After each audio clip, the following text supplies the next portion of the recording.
សើរជាសាំងសីផងថាខ្ញុំស្រឡាញ់បូផាមួយតងដូចត្រីជាប់មងផងស្នេហ៍ឡើងដាអូនជាក្រមុំកូនដងខៅព្រេអូយស្អាតបែកភ្នែកដូចផ្កាកូឡាស្អាតអីប៉ុណ្ណឹងខ្ញុំតែងខ្លួនសាបសាបមកសូមលូនក្រាបចូលដល់មេបា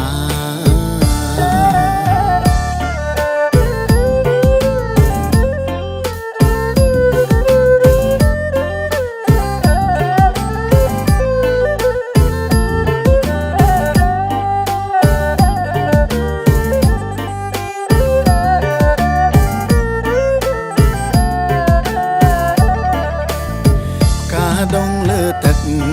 បងផ្លឹកលំស្នេហ៍កូនអ្នកទុនលេស្អាតអីម្លឹងម្លឹងសំរងល្អអាយឆក់យកប្រលឹងស្បែកឡើងសភ្លឹងដូចអ្នកលក់លេបងអ្នកទីក្រុងស្រ័យឬចំការតាមស្ដាប់វាចាដូចមិនល្មមទេសំដីញែងញងដូចជាស្ទីលញ៉ាប្រយ័ត្នពុកម៉ែអូនឃើញណាបងទុនលេសាបអើយសូមជួយផ្សះផ្សាកុកក្រៀលក្រសាជាសាំងសីផង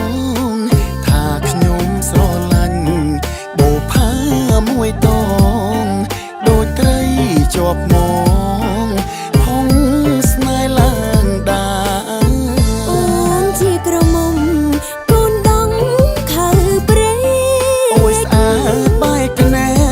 កដូចផ្កាកូឡាស្អាតអីប៉ុណ្ណឹងខ្ញុំតែងខ្លួនសាបសាបមកសូមលូនក្រាបចូលដល់មេបា